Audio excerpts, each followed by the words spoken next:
গতকালকে আসছিলাম ফেনীতে, আর 1 ঘন্টা গাড়ি না চালাইতে সেনাবাহিনী আমার পুরো গাড়িটা তছনছ করে দিচ্ছে। তো দেখা যাক কি কি করছে। ভাই কি এক নসিব লয়ে আইলাম রে ভাই, এত কষ্ট লয়ে প্যারা লয়ে কি আর বাসে বেঁচে থাকা যায় বলো। এই যে দেখো যাত্রা করে তেলের ট্যাঙ্কির ভিতরে দিছে মাটি। তো যাই হোক, এটা কি একটা প্যারা, এটা আর কি বলবো, দুঃখের কথা। তো আমরা এখন আমাদের ইঞ্জিল দেখবো যে আমাদের ইঞ্জিলের কি অবস্থা।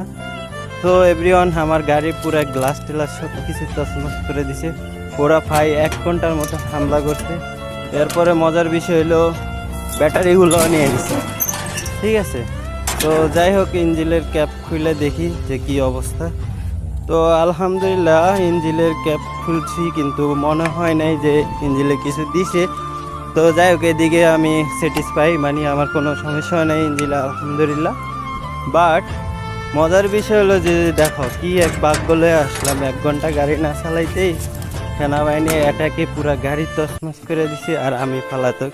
তো দেখো তেলের ট্যাঙ্কি পুরাই মাটি লোড করে দিছে। তো যাই হোক, বাকিটা কষ্ট করতে হবে, এছাড়া আর কোনো কিছু করার নাই। গাড়ি চালাইলাম না টালাইলাম না, এর ভিতরে এই অবস্থা। আরও মজার বিষয় হলো যে দেখো র্যামে বাড়িটারি দিছিল নাকি, না দেয় নাই, তবে যেটা ওটা হয়তো কোনো কারণে দাগ বা ওগুলো অন্য কিছু। তো বিশেষ করে যে মজার বিষয় হলো যে আমি র্যামগুলো চেক করতেছিলাম যে এখানে কোনো আঘাত টাঘাত করছে কিনা। আমার জানা মতো ওরা আমার গাড়ি ভাঙতে এসে ওদের কিন্তু হাত কাটা গেছে, যারা আমাদের সেনাবাহিনীর বাইরে ছিলেন, তো ওনাদের হাত কাটা গেছে। আর মজার বিষয় হলো যে দেখো আমার তেল মোবিল যাটা ছিল সব ফালাই দিছে। আর এই যে ব্যাটারিগুলো নিয়ে গেছে, 2টা ব্যাটারি সব খুলে নিয়ে গেছে। আর এই যে কুলারে দেখো, কুলারের বাইরে সে আশা করি কোনো লিক হয় নাই। আর এই যে সিটটা দেখছো, সিটটারে কি করছে, এ হচ্ছে বদ নসিব বলে কাকে। আমারে দেখলে বুঝবা যে কি একটা অভিশাপ জীবন লয়ে আমি আসি রে ভাই। জীবনটা পুরাই আমার এলোমেলো হয়ে গেছে। 2023 সালের নভেম্বরের 15 তারিখ থেকে এক দালালে দিছিলাম জীবনটা সুখ শান্তি পরিবর্তন হওয়ার জন্য, কিন্তু সেখানে আমি মার্ডার প্রায় 12 লাখ টাকা।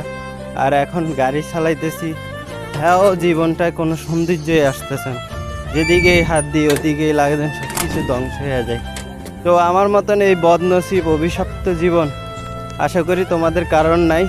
তো যাই হোক, জীবন নিয়ে আর কোনো অভিযোগ নাই, এ হচ্ছে বর্তমান অবস্থা।